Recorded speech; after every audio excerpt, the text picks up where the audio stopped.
भूखियां तन की मिटी और प्राण सीमाएं कटी, मन की निराशाएं मिटी, सममार्ग अपना जो चुके। सारी व्याधियां तो समाप्त हो जाती, इससे परे है वो बड़ी समस्या, मन की विकार, इंद्रियों के आकर्षण। पग पग पर आते हैं, पढ़ो। जितने विकारी पाश हैं, भय मरण व्याधि त्रास है, जितने विकारी पाश हैं। कुछ तो भजन में कुछ ज्यादा ही लीन हो गए, प्राणायाम करना भूल गए। प्राणायाम में पुरुषार्थ नहीं छोड़ना है।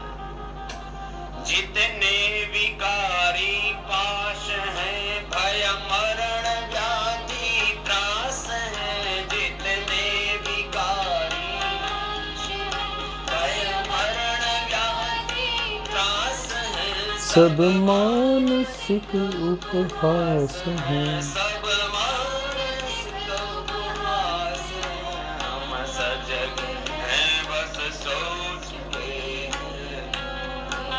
हम हो चुके हैं, घूम के हम हो चुके हैं, योग पथ के पथिक हैं। और प्रणाम। ओम श्री परमात्मने नमः। श्री गुरुभ्यो नमः। सर्वेभ्यो नमः। आइए आज के पाठ को आरंभ करते हैं। कई दिन से हम ईश्वर के विषय में चर्चा कर रहे हैं कि ईश्वर तत्व कैसा है, जीव, प्रकृति और ईश्वर, त्रैतवाद के वेद में चर्चा आई है। महर्षि दयानंद ने भी, और हमने कहा कि योग दर्शन में भी इस त्रैतवाद के विषय में चर्चा की गई है।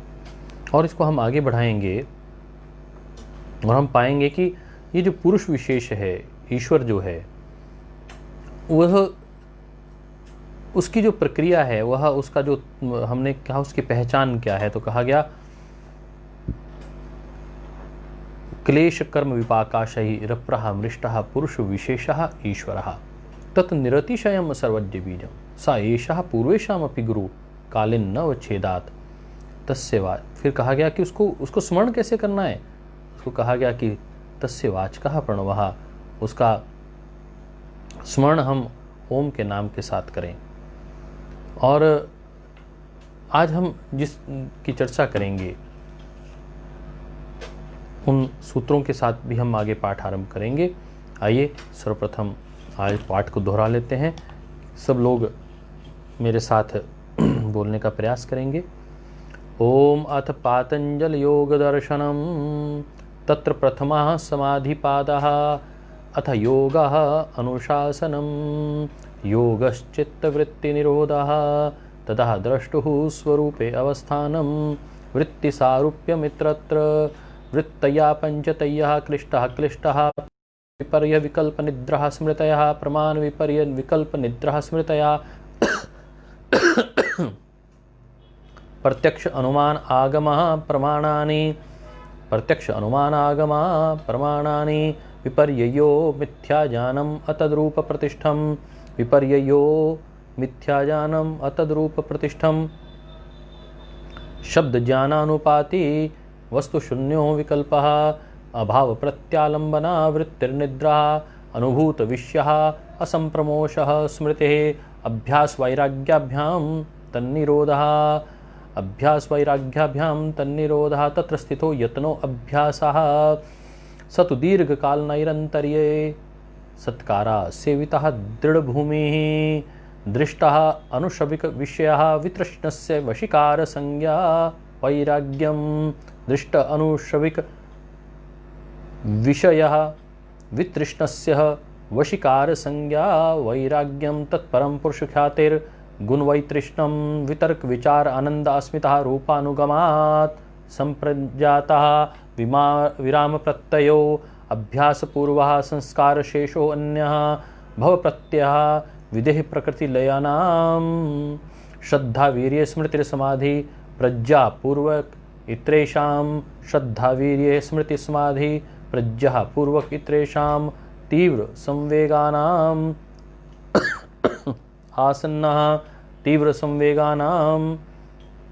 आसन्नः मृदु मध्ये अधिमात्रत्वात् ततो अपि विशेषः मृदु मध्य अधिमात्रत्वात् ततो अपि विशेषः ईश्वर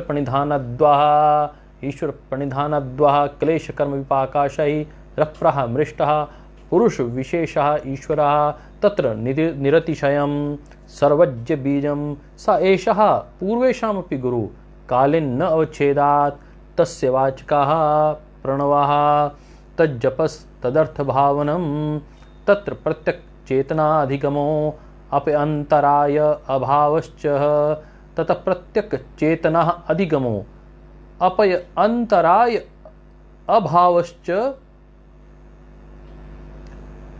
यह आज का सूत्र है। ततः प्रत्यक् चेतना अधिगमः तत्र प्रत्यक् चेतना अधिगमो अप्यः अंतरायः अभावश्च व्याधिस्यान संशयः प्रमाद आलस्य अविरतिः भ्रांति दर्शनम अलब्ध भूमिकत्व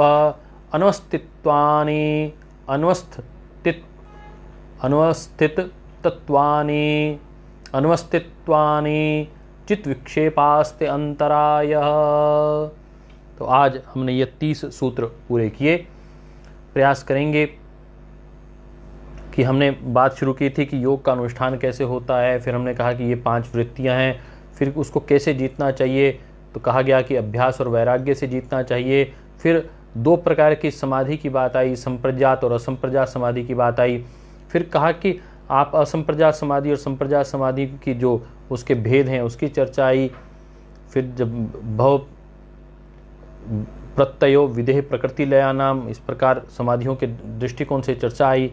फिर बात आई कि ईश्वर तत्व कैसा है और क्या हम जो समाधि को केवल मात्र अभ्यास और वैराग्य से ही प्राप्त कर सकते हैं, जो बीच में कष्ट आए उसके लिए क्या करना चाहिए। तो कहने लगे ईश्वर का स्मरण करना चाहिए। तो ईश्वर कैसा है, ईश्वर के विषय में चर्चा आई। और फिर अब ईश्वर के विषय में जब चर्चा आई तो फिर कहा कि ईश्वर ऐसा है जो काल से बाधित नहीं होता, जो गुरुओं का भी गुरु है, जिसे कलेश और कर्माशय उसका नहीं होता। फिर कहा कि उसको प्राप्त कैसे करें, कहा कि उसका वाचन करना चाहिए, उसको जाप करना चाहिए। तो कहा कि वो कौन सा जाप करना चाहिए, कहा कि प्रणव का जाप करना चाहिए। सबसे प्रमुख जो उसका नाम है वह ओम है, ओंकार है, आमेन है, आमीन है। तो कह रहे हैं कि फिर कैसे जाप करना चाहिए, कहने लगे कि जाप ऐसे करना चाहिए कि अजपा जप होना चाहिए आपके प्रत्येक श्वास में, या तो वाचिक जाप हो या उपांशु जाप हो या मानसिक जाप हो, परंतु सबसे भी ऊपर जो जाप है वह जाप है अजपा जप। जब आप ब्रेथ के साथ आप अपना श्वास को लेते हैं, छोड़ते हैं, तो आपका ध्वनि साथ चढ़ती है। फिर कहा कि वह 3 तत्व कौन से हैं, तो उन्होंने कहा कि word, God and Guru. Word, गुरु देगा शब्द, मंत्र, और फिर ईश्वर की प्राप्ति। तो इसको कहा कि गॉड, वर्ड एंड गुरु, 3 ये तत्व हैं। इसको शुरुआत कर सकते हैं गुरु, वर्ड एंड गॉड। तो तीनों अनिवार्य तत्व हैं। इसकी हमने कल चर्चा की थी और हमने कहा था कि yoga is a progressive pathway. It's a walk through from the worldly desires towards God with the help of the Omkar, with the help of the word Omkar, क्षर से अक्षर होने की और ब्रह्म तत्व को प्राप्त करने की यह यात्रा का नाम योग है। आज हम बात कर रहे हैं कि जब आप ये जाप कर रहे हैं, जाप करने के बाद आपको क्या मिलेगा। आप समाधि में बैठ रहे हैं, जाप कर रहे हैं, उस ईश्वर तत्व को प्राप्त कर रहे हैं, तो क्या मिलेगा। तो कह रहे हैं तत्र प्रत्यक चेतना अधिगमो, तब आपको वो चेतना जो परमात्म तत्व है, तत्व मतलब ततः मतलब उसका जाप करने से, प्रणव का जाप करने से क्या मिलेगा? कह रहे हैं कि प्रणव का जाप करने से चेतना अधिगमो, चेतना उच्च स्तर पर स्थापित हो जाएगी, ईश्वर का साक्षात्कार कर लेगी, उसमें ही समाहित हो जाएगी। अधिगमो, ततः मीन्स विवेक, अभ्यास, वैराग्य और ईश्वर प्रणिधान 4 तत्व हैं। इसमें सबको जोड़ लीजिए ततः में। तो तथा शब्द में अभ्यास, वैराग्य, विवेक और ईश्वर का जाप, ओंकार का जाप, यह चारों शब्द जोड़ने हैं उस ततः में। तब वो कह रहे हैं कि प्रत्येक चेतना अधिगमो, तो वह उस ईश्वर का साक्षात्कार होगा। और फिर अंतराय अभावश्च, फिर जो अंतराय हैं, हमने बात की थी पहले भी, हठ योग में बात आई थी कि जैसे साधक तत्व होते हैं ऐसे ही बाधक तत्व होते हैं। कुछ लोग आपके जीवन में आपके सहयोगी होते हैं और कुछ लोग ऐसे होते हैं जो जानबूझकर आपके जीवन में अड़ंगा लगाने की कोशिश करेंगे, ना चाहते हुए, बिना किसी वजह से। आपको उनका भी ज्ञान होना चाहिए। कुछ लोग साधक तत्व होते हैं, कुछ लोग बाधक तत्व होते हैं। तो कह रहे हैं कि बाधक तत्व वो सब उनका अभाव हो जाएगा। वो हैं तो उनका भाव तो है, परंतु वो अभाव हो जाएगा, फिर वो रहेंगे नहीं। तो फिर जिज्ञासु व्यक्ति के माइंड में तो बात आती है ना, वो फिर प्रश्न पूछता है कि मुझे कौन से ऐसे तत्व हैं जो बाधा पैदा कर रहे थे। तो फिर वो कहते हैं कि व्याधि है सबसे पहले, जो रोग पैदा कर रही थी, स्त्यान है, जो आपका मेंटल लेजीनेस है वो है, संशय है, जो डाउट है आपको, फिर प्रमाद है, इसे कहते हैं केयरलेसनेस। आप केयरलेस हैं हो जाते हैं, पता चला कि 2 व्यक्तियों ने आपके साथ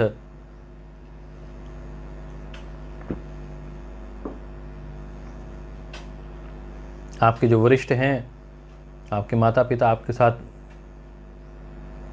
आपके गुरु सखा भाव में आपसे बात करते हैं, परंतु आपका कर्तव्य है कि आप उनके सम्मान में कमी नहीं रखें, आप उस स्थान को ना भूलें। परंतु हम कभी प्रमादवश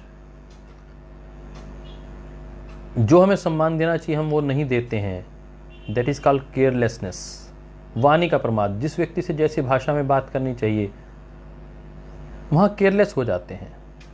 ये तो अपना ही है, कोई बात नहीं, कुछ भी कह दो, ना भी आदरणीय शब्द बोलेंगे, ना भी वरिष्ठ बोलेंगे, ना भी प्रेम पूर्वक बोलेंगे तो चलेगा। तो ऐसा नहीं, तो उसमें केयरलेसनेस ना हो। और उन्होंने कहा कि फिर आलस्य मायने कि आप प्रमाद में तो केयरलेस हो जाते हैं, आपको जो काम नहीं करना था वो कर देते हैं। आलस्य में आप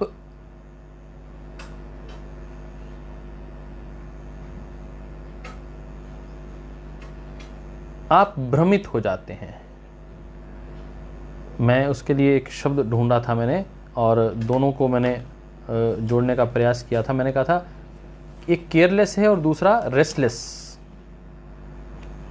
तो आप नोट कर लीजिए, जो आलस्य है वो व्यक्ति में काम करने की शक्ति है, परंतु व्यक्ति रेस्टलेस उसका माइंड हो जाता है, उसका माइंड इधर उधर चलने लग जाता है। कार्य करने की शक्ति है, बहुत ऊर्जा है, परंतु बहुत ऊर्जा से काम कर रहा है, अचानक केयरलेस हो जाता है, लगता है कि मैं तो बड़ा काम कर रहा हूँ। प्रमाद कई बार तब होता है जब एक परिवार में बच्चा बहुत अच्छा काम करने लग जाए, तो फिर वो कई बार अपने माता पिता के साथ ना चाहते हुए भी केयरलेस होकर तर्कहीन बात कर जाता है। इसे कहते हैं प्रमाद। और आलस्य मायने आप रेस्टलेस है, आपका माइंड, उसको लगना तो चाहिए था इस वक्त स्टडी में, परंतु वो लगा हुआ कहीं और, लेट उठ रहा है,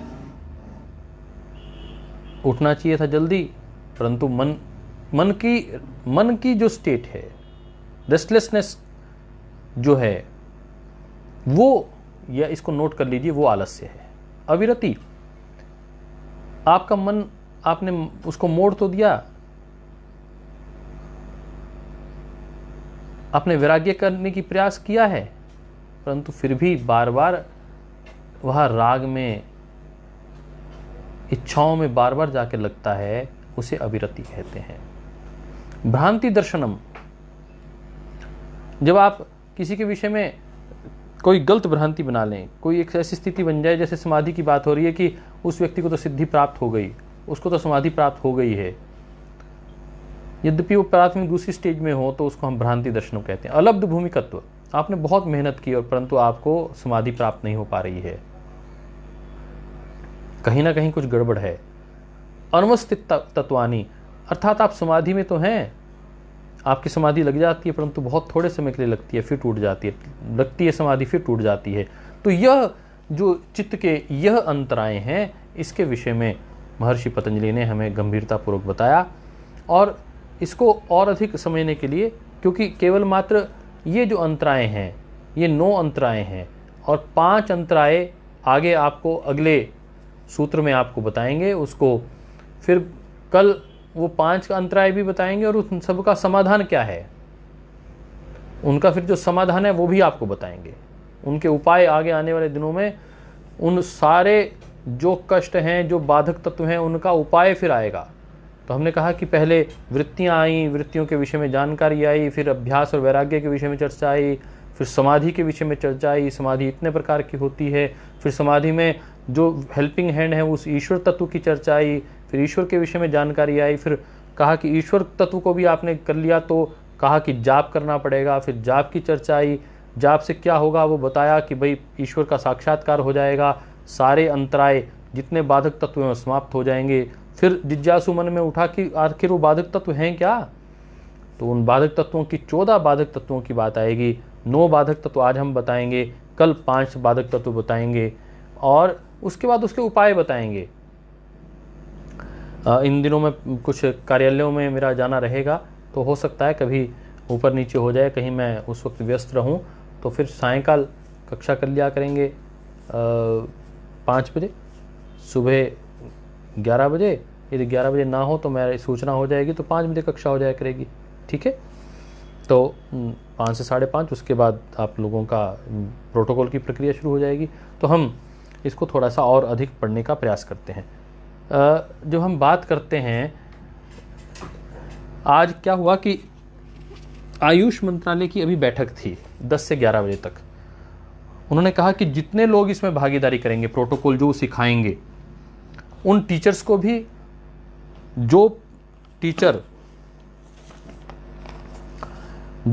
10,000 लोगों को योग सिखाएगा, उनका सर्टिफिकेट ले लेगा, 10,000 लोगों का डेटा भिजवाएगा, उसको प्लेटिनम, जिसको जो 5,000 का डिटेल भिजवाएगा उसको गोल्डन, जो 2,000 का भिजवाएगा उसको सिल्वर, और जो 1,000 का भिजवाएगा उसको ब्रॉन्ज।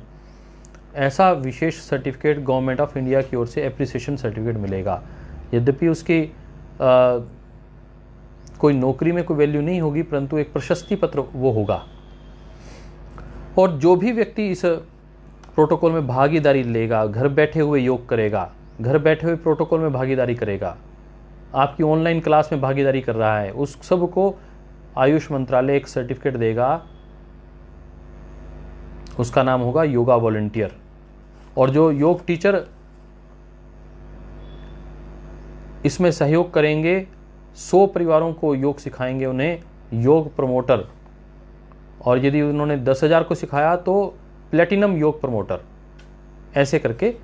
और यदि उन्होंने 1,000 को सिखाया तो ऐसे ब्रॉन्ज योग प्रमोटर के नाम से उनको ये विशेष प्रशस्ति पत्र मिलेगा। तो अभी ये गवर्नमेंट ऑफ इंडिया के साथ उनके श्री रंजीत कुमार जी जो IAS हैं, उनके साथ आदरणीय डॉक्टर बसु रेड्डी जी के साथ मिलकर हम अभी वार्ता कर रहे थे। तो इसलिए तत्काल बैठक में आप 10 से 11 बैठक हुई और फिर आपके पास आ गए हम, इसलिए पुस्तक वहीं थी। आज हम उसको फिर, अब आप इसको थोड़ा सा, जो लोग हमारे दक्षिण भारत के जुड़े हैं उनको इंग्लिश में भी हम थोड़ा सा बताते हैं साथ साथ। तो हमने कहा कि उसमें और क्लियरिटी हो जाती है, क्योंकि ये लाहिड़ी महाशय जी का जो विवरण है वो भी बहुत अच्छा है। तो हमने कहा तत्र प्रत्यक चेतना अधिगमः अपि अंतराय अभावश्च, ततः देन प्रत्यक इनरमोस्ट चेतना मीन्स द सेल्फ कॉन्शियसनेस, अधिगमः अंडरस्टैंडिंग, जब उसकी अंतर आत्मा से आपको साक्षात्कार हो जाता है, उसका अधिगमः अंडरस्टैंडिंग हो जाती है, नॉलेज हो जाती है, रियलाइजेशन हो जाती है, अपि अंतराय अभावश्च, तो ऑब्स्टेकल्स, उन सब का जो ऑब्स्टेकल्स हैं, अंतराय मतलब ऑब्स्टेकल्स, अभावश्च उनका डिस्ट्रक्शन हो जाता है। Hence comes the knowledge of the innermost self also, and the destruction of obstacles to that knowledge and yogic life. Then that knowledge of God as direct awareness will come, and then there will be the separation of obstacles that make the mind restless. जो तत्व आपके दिमाग को भ्रमित करते हैं, बार बार उसमें waves पैदा करते हैं, वो वृत्तियां उस किस कारण से पैदा हो रही हैं, वो कह रहे हैं कि वह अंतराय हैं, वो बाधक तत्व हैं। एक तो 5 वृत्तियां बता रहे थे, उन 5 वृत्तियों के पीछे जो ये बाधक तत्व जो हैं वह उनकी चर्चा की जा रही है। 14 बाधक तत्व हैं, 9 की आज चर्चा हम करेंगे। तभी योगेश्वर भगवान कृष्ण ने 6ठे अध्याय के 23वें सूत्र में कहा था, जो मैंने हठ योग में जिसको बार बार पढ़ा आपके साथ, मुझे बहुत प्रिय है वो श्लोक, तम विद्यात दुख संयोगम, तम विद्यात दुख संयोगम वियोगम योग संगीतम, वियोगम योग संगीतम। तो ये separation of all these obstacles is called yoga. ये देखो यहाँ क्लियर हो रहा है, ये अंतराय अभावश्च, ये कह रहे हैं यहाँ अभाव हो जाता है अंतरायों का, और वो कह रहे हैं वियोगम, किसका वियोग होता है, इन बाधक तत्वों का वियोग हो जाता है। फिर सा निश्चयन योक्तव्यो, फिर वह ईश्वर को प्राप्त कर लेता है। योगो अनिर्विनन चेतसः, इसलिए निरंतर योगी को बिना किसी उत्साह को, धैर्य खोए को, धैर्य नहीं खोना, धैर्य खोए बगैर उसको निरंतर इस योग में निरंतर रत रहना चाहिए। तो 2 चीजें प्राप्त होती हैं ईश्वर की प्राप्ति से, ईश्वर का जाप करने से, समाधि में बैठने से 2 चीजें प्राप्त होंगी। एक तो उस परमात्मा का साक्षात्कार होगा, और दूसरा जितने भी हमारे elimination of all the internal mental obstructions, जो भी मानसिक अवरोध होंगे, जो इस साधना में बाधक तत्व होंगे, उनका, जो इस अध्यात्म मार्ग के बाधक तत्व हैं, उनका जड़ मूल से समापन हो जाएगा, एलिमिनेशन हो जाएगा, है ना। एलिमिनेशन कहते हैं जड़ मूल से। तो आगे हम चलते हैं, जो बात आ रही थी कि व्याधि का अर्थ होता है डिजीज। डिजीज कैसे होती है? डिजीज मीन्स द अनइक्वल और इम्बैलेंस्ड मूवमेंट ऑफ ब्रेथ। तो कह रहे हैं कि जहां इम्बैलेंस हो जाता है, तो हमने कहा कि समत्वम योग उच्यते, तो तभी योग संभव है जब सम अवस्था में आपकी बैलेंस मूवमेंट हो जाएगी ब्रेथ की। अनइक्वल मूवमेंट होगी, अनइक्वल इम्बैलेंस हो जाएगा यदि आपका त्रिदोषों का, तो ये रोग होगा ही होगा। फिर उन्होंने कहा कि स्त्यान क्या है? It is called lack of interest. व्यक्ति कर सकता है, सक्षम है, योगाभ्यास कर सकता है, उसमें इच्छा है, परंतु समाधि में ईश्वर के नहीं बैठता, डेमोन्स्ट्रेशन करके उठ जाता है। That is called lack of interest. तो स्त्यान क्या है? लिख लीजिए, दैट इज कॉल्ड लेजीनेस और लैक ऑफ इंटरेस्ट। संशय क्या है? डाउट, ये करूं या ये करूं, ये अच्छा है या ये अच्छा है।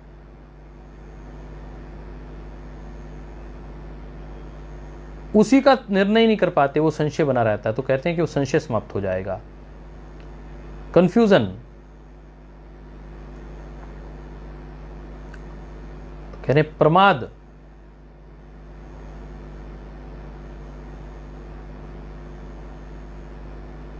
फिर कह रहे स्लथ, आलस्य, हैवीनेस ऑफ बॉडी, मतलब आप कर सकते हैं परंतु आपका चित्त कहीं और है, रेस्टलेस स्थिति में है, आपका शरीर सक्षम है, परंतु मन भ्रमित है। और फिर कहते हैं अविरति, craving for the sense pleasure, कि मन अभी भी रागों में भटक रहा है। समाधि में थोड़ी देर रुके, फिर वापस गए, फिर रुके, फिर वापस गए, फिर भटकाव आ गया, फिर भटकाव आ गया। तो उसको बार बार कह रहे हैं कि निरंतर अभ्यास पूर्वक इसको करना पड़ेगा।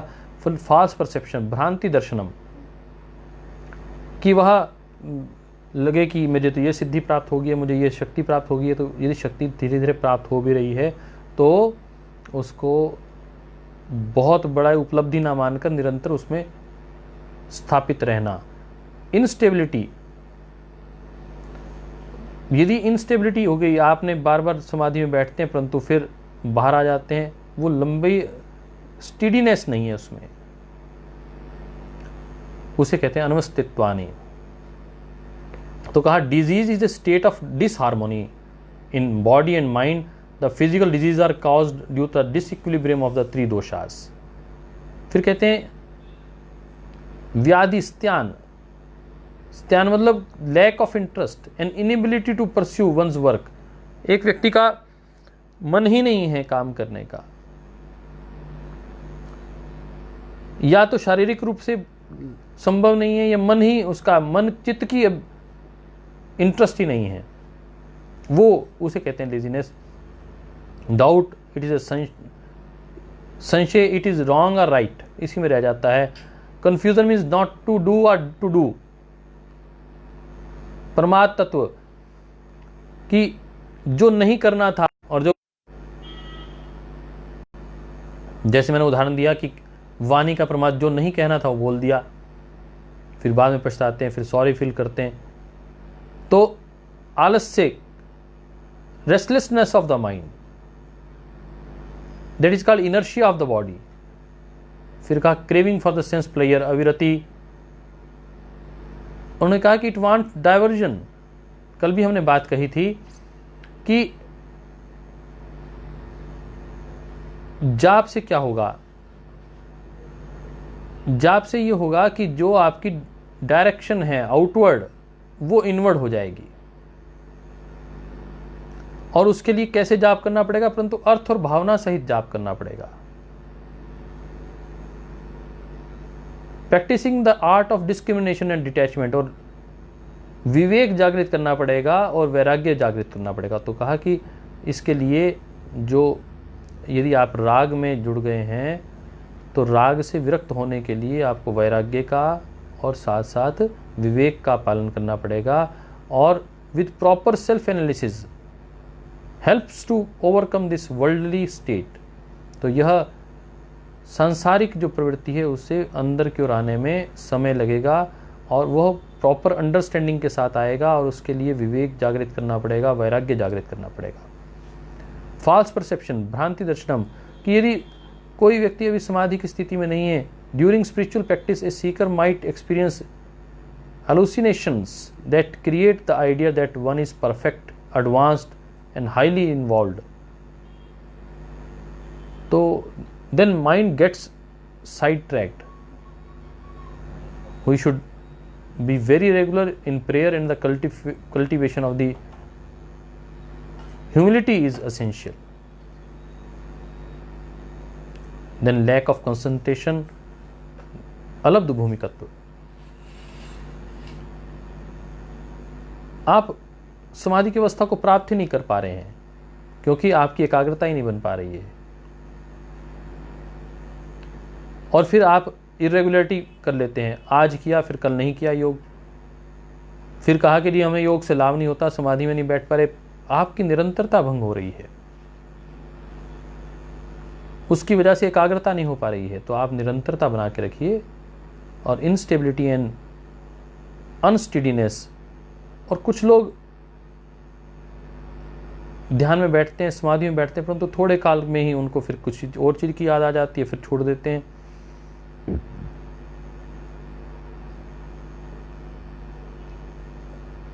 तो कह रहे हैं कि people can not maintain it regularity in practice and continuous awareness help one to be stable and study in the spiritual life.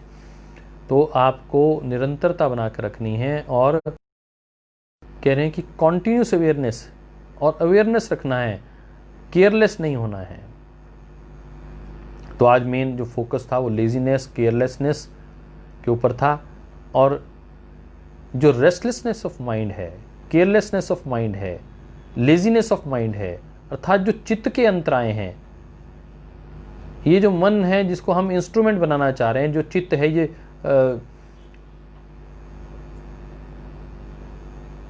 चित्त जो 4 प्रकार से जिसके हम जानते हैं, उसके विषय में चर्चा है कि किस प्रकार वो भटकता है, और उसके ये 9 ये अंतराय हैं। फिर कल हम 5 के विषय में और चर्चा करेंगे, क्योंकि ये काफ़ी बड़ा सूत्र है, इसको आप आज याद भी करेंगे। और इसमें ईश्वर से प्रार्थना भी की जाती है कि प्रभु हमें उस मार्ग पे ले चले ताकि हम ईश्वर तक पहुंच पाएं।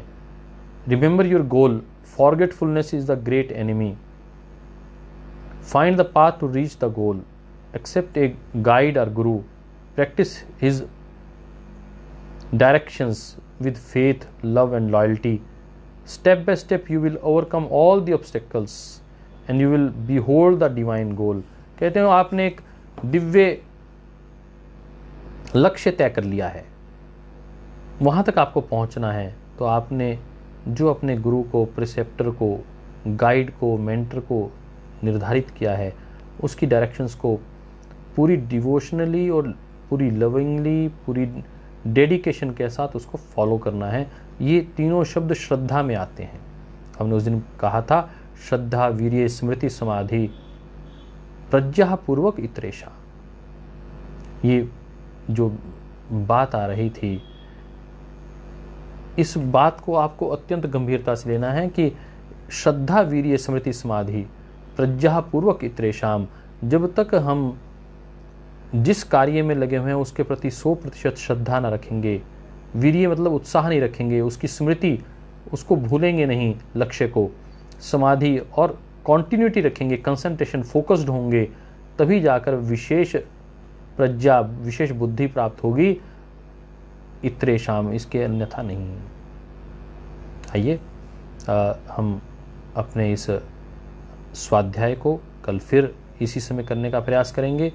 आप सबको बहुत बहुत मंगल कामनाएं। आइए, आपने कल प्रयास किया होगा 10 लोगों का हाथ पकड़कर उनके जीवन में भय मुक्त करने का लक्ष्य आपको दिया था। प्रतिदिन 10 कार्यकर्ताओं से बात करना, और जो मुख्यालय की ओर से हम आपको जो संकेत करें उस कार्य को पूरा करना। अभी योग प्रोटोकॉल के विषय में चर्चा आ रही है। 3 मिनट का आपको वीडियो डालना है, my yoga, my life, my yoga hashtag लगाकर, आगे इंडिया लिखकर आपको पोस्ट करना है अपने फेसबुक और ट्विटर पर। उसमें पतंजलि को भी हैशटैग लगाकर साथ में जोड़ना है, और कौन से आप स्टेट से हैं उसको भी हैशटैग लगा के जोड़िए। और मुख्यालय को, श्रद्धेय स्वामी जी महाराज को, या अपने किसी वरिष्ठ का नाम हैशटैग के साथ लगा देंगे तो आपको ढूंढने में आसानी नहीं होगी। उसका यदि फेसबुक है तो फेसबुक पेज टैग कर दीजिए, ट्विटर पे हैं तो ट्विटर टैग कर दीजिए, दोनों पे आप डालिए, और उसमें मिनिस्ट्री ऑफ आयुष को भी टैग करना ना भूलिए। इतना ही कहते हुए आज आपसे विदाई लेते हैं। भाई नवदीप जोशी जी भी आज हमारे साथ जुड़े हैं, जो बहुत अच्छे योगाचारी हैं, नवदीप योगा के रूप में कार्य करते हैं। और आदमी भाई अनंत बिरादर जी भी निरंतर जुड़ते हैं, उनका भी बहुत बहुत अभिनंदन। आज सुबह भी उनको सुनने का अवसर मिला। पुनः आप सबका बहुत अभिनंदन। आज की कक्षा को यहीं संपन्न करते हैं, और संपन्नता के साथ साथ अभी शांति पाठ करते हुए सबके मंगल की कामना करते हुए ईश्वर से ओम सर्वे भवन्तु सुखिनः, सर्वे सन्तु निरामया, सर्वे भद्राणि पश्यन्तु मा कश्चित् दुःखभाग् भवेत्। ओम शांति शांति शांतिः। ओम सर्वेभ्यो नमः, गुरुभ्यो नमः।